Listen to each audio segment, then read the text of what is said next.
여러분 안녕하십니까. 장마철입니다. 바깥에 비가 오는데 날씨가 꿉꿉해도 여러분들 오늘 명절 하나 풀면서 더위 그 다음에 끈끈함을 날려버리기 바랍니다. 오늘 풀 사주는 우리가 양인격이라고 그러죠. 양인격 사주를 한번 풀어볼 건데요. 우리가 이제 양인은 격이 되질 않지만 이제 보통 양인격이라고 그럽니다. 그래서 양인격 사주.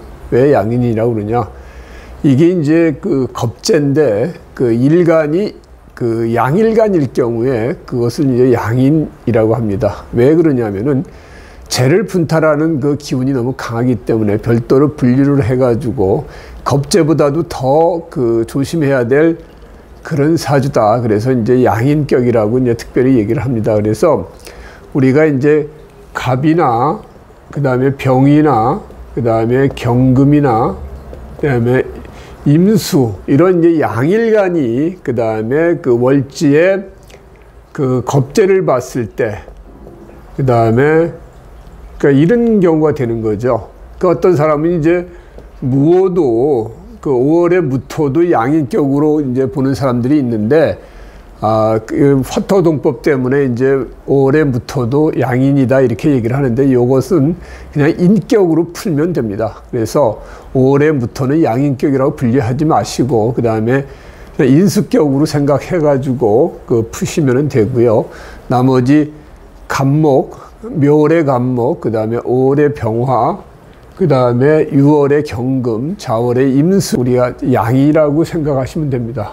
그러니까 오늘 풀 것은 자월의 임자일주가 되는 거죠. 그러면은 우리가 흔히 이제 그런 얘기를 합니다. 어디 가서 너 오늘 제대로 임자 만났다. 그럴 정도로 강인한 그런 것을 표현하는 게 바로 이제 자월의 임자일주가 되는 겁니다. 그래서 임자 만났다 하는 그것도 우리 사주에서 나온 건데 그 정도로 오늘 제대로 사람 제대로 만났다 할 때 임자 만났다라는 얘기가 여기서 나온 얘기다 이렇게 여러분들이 아시면 됩니다. 그래서 자월의 임수 일간은 상당히 강한 기운을 가지고 태어났다. 그래서 이렇게 강한 기운은 어떤 기운이 왔을 때 제일 좋으냐? 그래서 양인격은 첫째 제일 좋은 게 살을 보는 게 제일 좋습니다. 살을 보는 게 제일 좋고 그 다음에 관을 보는 게 좋고 그 다음에 식신이나 이제 상관을 보는 것이 괜찮다. 왜 그러냐면은 보통 이제 걸록격이나 그 다음에 이제 월겁재 같은 경우에는 관을 보는 게 제일 좋지만 이 양인격은 관가주보다는 살이 더 낫다. 그 정도로 강하다. 이제 칼든 강도라고 생각하시면 되고요. 그 정도로 강한 어떤 기운은 살로 제어를 해야 제일 좋다.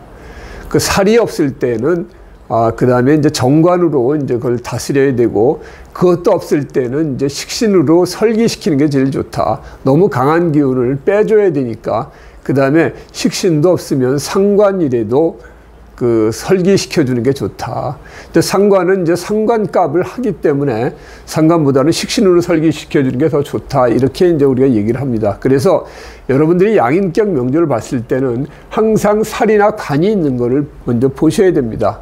그래야 양인격은 성격이 됐다. 이렇게 우리가 얘기를 할 수가 있는 거죠. 그러니까 이 사주도 보면은 자월의 임자일주인데 지지에도 보면은 여기 정관이 있고요. 또 정관이 투출이 되어 있습니다.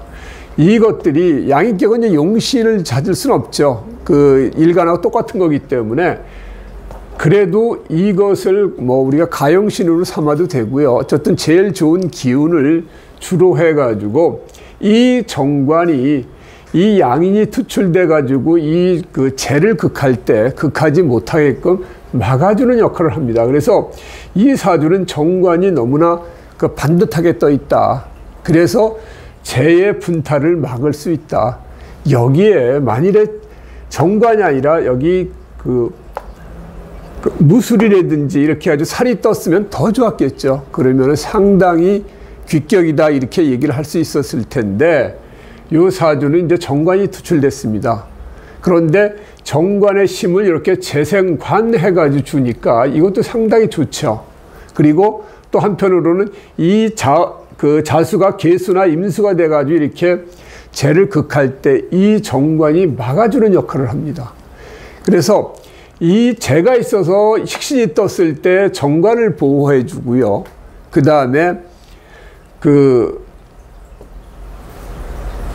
이 겁재가 떠가지고 재를 분탈할 때 정관이 보호해 주는 이런 이제 모양을 좀 갖춰줬다. 이렇게 얘기를 할 수가 있습니다. 그런데 여기에서도 좀 한 가지 단점이 있죠. 이 갑의 기운이 떴을 때는 이것을 이 병화가 지켜주질 못합니다. 그러니까 을목이 떴을 때는 목생화 화생토로 통관을 시켜주는데 갑이 떴을 때는 갑기합이 되니까 이때는 내 정관이 잡히는 모양새가 되는 거죠. 그래서 이 사주는 매년 끝자리 년도가 4로 들어올 때 74년, 84년, 2024년, 2034년 이런 식으로 끝자리 연도가 4로 들어올 때가 이제 갑년으로 끝나는 해가 되니까 그때마다 정관이 잡히는 그런 이제 일이 생긴다. 그래도 지지의 정관 하나는 있으니까 좀 낫지만 그래도 외부에서 활동하는 어떤 정관이 잡히는 모습은 안 좋겠죠. 이 갑기합이 돼 있는 상태에서 수기운이 떠면은 이 재까지 분탈이 될 수가 있는 그런 부분들이 있습니다. 그래서 항상 그 사주는 항상 어떤 글자가 떴을 때 이게 치명적이냐 이런 것들을 여러분들이 살펴봐야 됩니다. 그래서 이 사주는 이런 식으로 정관이 상당히 좋은 역할을 하기 때문에 사주가 그래도 귀격으로 돼 있다 이렇게 얘기를 할 수가 있습니다. 그리고 운으로 보는 것도 여기에 보면은 목의 기운이 왔고요. 이제 화의 기운이 이렇게 와 있는데 현재는 39세 경진대운에 있는 거죠. 그래서 여기 인으로 들어오는 것은 정관을 인이 보는 것도 괜찮고요. 요게 살이 들어와서 이렇게 양인을 잡았지만 오히려 양인이 커지는 모양새를 좀 보여주는 거죠. 이 신자 합이 돼 가지고 그래도 여기에는 토기운이 있기 때문에 이걸 어느 정도 막아줄 수 있는 부분들이 있다. 이렇게 이제 볼 수가 있습니다. 그런데 여기서 지금 보면은 이 천간으로 보면은 토기운 뭐 해가지고 쭉 뜨는데 물론 19살부터 들어오는 것들은 이게 이제 정관인 상태에서 살이 들어오면 관살 혼잡해서 좋을 게 하나도 없죠. 그 다음에 기토가 떠도 이제 중관이 되니까 좋을 건 없습니다. 그런데 39살부터 인하고 이렇게 인이 떠가지고 재를 하나 잡아도 하나는 살아있으니까 크게 문제가 없고요. 임수가 떴을 때는 이 정관이 지켜주고 계수가 떴을 때도 정관이 지켜줍니다. 그런데 이 79세 이때 이제 되면은 갑기합이 돼 있는 상태에서 이제 이 신자 수국이 커지면서 그 다음에 세운으로 이제 수가 강하게 들어올 때 이 재가 깨지기 때문에 그때는 이제 조금 어떤 나이도 있고 뭐 그때 이제 뭐 세상을 하직할 수도 있고 뭐 그럴 수도 있겠죠. 그러나 이 사주는 지금 현재 상태는 정관이 워낙 반듯하게 돼 있어 가지고 자기 일하는 데에서는 크게 문제가 없습니다. 그런데 그거와 별개로 여기 보면은 또 배우자궁은 또 자워충으로 이렇게 깨지고 있습니다. 그래서 배우자궁과 이 자식궁이 이렇게 자오충이 되고 그 다음에 여기 자식궁도 또 자오충이 되고 그 다음에 이 사주는 목의 기운이 없습니다. 그래서 무식상 사주가 되는 거죠. 그러니까 이런 사람은 그야말로 점잖고 그 다음에 자기 할 일 딱딱하고 올곧고 그런 사람이죠. 그러나 뭐 남한테 어떤 비유 맞히거나 이렇게 재밌거나 그런 부분들은 없죠. 그러니까 식상이 없으니까 그런 기운들은 조금 약하다. 그리고 또 여자한테 식상은 자식운이 되는데 자식 자리도 이렇게 충이 되고 그러다 보니까 자식운도 좀 약하다. 현재 이제 아들 둘이 있다고 하는데 이분은 실제 이제 기업체에서 임원까지 하고 계시는 조금 잘 나가시는 분입니다. 여자분이신데 미모도 상당하고 어떤 일 처리도 엄청 잘하는 어떤 그런 능력이 있기 때문에 임원까지 올라가셔서 지금 잘 나가고 있는데 문제는 이제 이 자오충 때문에 배우자하고는 지금 사이가 상당히 조금 어려워졌습니다. 그러니까 배우자분이 어떤 일을 하다가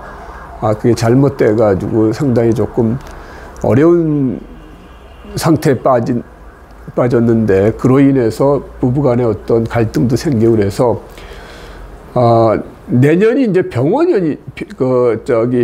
병원년이 되면은 이제 좌우충에서 직업궁에도 충이 생기고, 그 다음에 그 배우자궁에도 그 충이 생기죠. 그래서 내년이 상당히 조금 위험한 그 해가 될 수가 있고요. 그게 이제 아이들이 아직 어려가지고 이혼을 하고 싶은데 아이들 때문에 망설이고 있는 것 같습니다. 근데 요 59세 되면은 또 이 대운에서 이제 좌우충 때리면은 이때는 피할 수가 없겠죠. 아마 그 전에 이혼하지 않을까 그런 생각도 드는데, 어쨌든 이 본인은 잘 나갈 수 있어도 이 배우자궁에 이런 부분, 그 다음에 자식궁에 이런 부분이 있으면은 결국은 육친적인 어떤 아픔은 안고 살아야 되는 그런 팔자다, 이렇게 우리가 얘기를 할 수가 있습니다. 그래서 여러분들이 사주를 보실 때 십성적으로, 그러니까 사회에 나가서 성공하는 부분하고 그 다음에 가정, 육친적인 부분은 별개입니다. 그래서 아무리 잘 나가는 사람도 가정의 아픔이 있을 수 있고, 그런 부분들을 별도로 보고 판단을 하셔야 됩니다. 그래서 이 사주는 우리가 양인격에서 가장 좋은 것은 첫째 살을 보는 것이고, 두 번째는 정관을 보는 것이고, 그게 없으면 식상으로라도 설기를 시켜줘야 사주가 제대로 성격이 돼 있다, 이렇게 얘기를 하고 있습니다. 그러나 여러분들 이제 식신이나 상관으로 설계시켜주는 건 이제 어쩔 수 없이 그렇게 하는 건데, 최소한 양인격에는 살이나 관이 이렇게 반듯하게 있어야 사회에 나가서 뭔가 좀 자기 일을 뚜렷이 할 수 있는 그런 사주가 된다, 이렇게 얘기를 할 수가 있습니다. 그래서 오늘은 우리가 흔히 얘기하는 이제 임자 만났다 하는 그 임자 일주에 그 자월에 태어난 아주 강한 어떤 그런 사주를 한번 풀어봤습니다. 고맙습니다.